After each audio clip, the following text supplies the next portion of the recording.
এবং এন এর ব্যবহার শিখব। আচ্ছা, কেন আমাদের এ এবং এন এর ব্যবহার শিখতে হবে? এ মানেও একটি, এন মানেও একটি, তাহলে আমরা কোথায় এ বসাবো কোথায় এন বসাবো এটা জানতে হবে। এবং এ এনকে কিন্তু আর্টিকেল বলে। আচ্ছা, এটা জানার আগে আমাদের ইংলিশ অ্যালফাবেটটা একটু জেনে নিতে হবে। ইংলিশ অ্যালফাবেটের টোটাল হচ্ছে আমাদের 26টা অক্ষর আছে, মানে লেটার রয়েছে। তার মধ্যে ভাওয়েল আছে 5টা, A, E, I, O, U. A, E, I, O, U, এই 5টা হচ্ছে ভাওয়েল। আর সেমি ভাওয়েল রয়েছে 2টো, ডব্লিউ অ্যান্ড ওয়াই। আর বাকি যেগুলো রয়েছে 19টা রয়েছে, সেগুলো হচ্ছে consonant, B, C, D, F, G, H, J, K, L, M, N, P, Q, R, S, T, V, X, Z. এইগুলো হচ্ছে কনসোনেন্ট 19টা। এবারে আমি চলে আসছি যে কোথায় এ ব্যবহার করব। Use of a, use of a, এর ব্যবহার। এর ব্যবহার করতে গেলে দুটো নিয়ম জানতে হবে। একটা কি, এ ব্যবহার করব আমরা কনসোনেন্টের আগে। কনসোনেন্ট বলতে ধরো আমি এখানে লিখলাম বয়, এই বয়ের বিটা হচ্ছে কনসোনেন্ট, তাই এখানে এ বসবে। আবার লিখলাম আমি ডল, ডলের ডিটা হচ্ছে কনসোনেন্ট, তাই এখানে এ বসবে। আবার আমি লিখলাম ফিল্ড, FIELD, ফিল্ডের এফটা কনসোনেন্ট, তাই এখানে ই বসবে। এটা একটা নিয়ম গেল। এবারে নাম্বার 2 রুলস কী হবে এর, যদি কোনো শব্দ ভাওয়েল দিয়ে শুরু হয়, মানে এ, ই, আই, ও, ইউ, এই 5টা ভাওয়েল দিয়ে যদি শুরু হয়, ধরো আমি শুরু করছি ইউনিভার্সিটি, ইউনিভার্সিটি, এই ইউনিভার্সিটির উচ্চারণটা উর মতো হচ্ছে, ওয়াই ইউ উ, ওয়াই ইউ উ। এখানে দুটো নিয়ম আমি দেখাবো, একটা উ আর একটা ওয়া। এখানে কিন্তু উর মতো উচ্চারণ হচ্ছে, যখন আমি ইউনিভার্সিটি উচ্চারণ করছি তখন উ আসছে, বাংলাতে আমরা উ বলি, উ, তাই এখানে কিন্তু এ বসবে। যদি আরেকটা বলি ইউরোপিয়ান, EUROPEAN,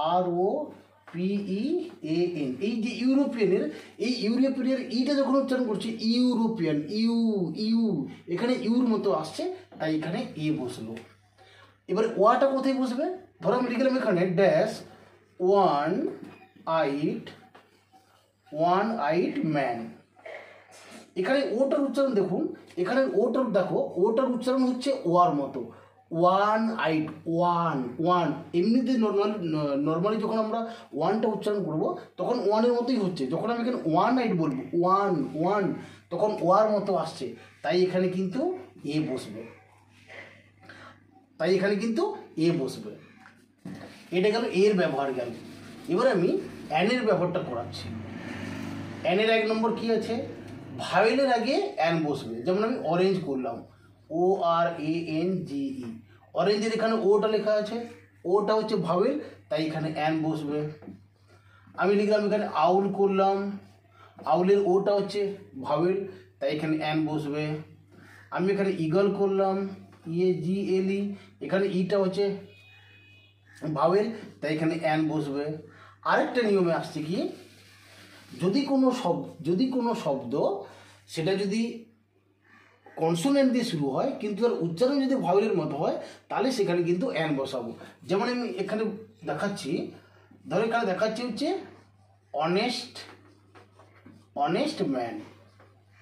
অনেস্ট ম্যানটির এইচটা হচ্ছে এখানে সাইলেন্ট রয়েছে, এইচটা হচ্ছে এখানে সাইলেন্ট আছে, এবং এর উচ্চারণটা কার মতো হচ্ছে, ভাওয়েল এর মতো উচ্চারণ হচ্ছে, তাই এখানে কি আসবে, এখানে অ্যান আসবে। আবারটা ধরো আমি এখানে MA বললাম, MA বললাম, মাস্টার অফ আর্টস। এই MA শব্দটার যখন আমি এখানে এমটা উচ্চারণ করছি, এমটা দেখো, এমটা উচ্চারণ করার সময় তখন কিন্তু এ চলে আসছে, MA, এখানে এ আসছে, আর এটা হচ্ছে ভাওয়েল, তাই এখানে অ্যান বসলো। আবার আমি এস দিয়ে উচ্চারণ করছি, এস দিয়েও এসটা যখন উচ্চারণ করছি এ আসছে, তাই এখানে কিন্তু অ্যান বসলো।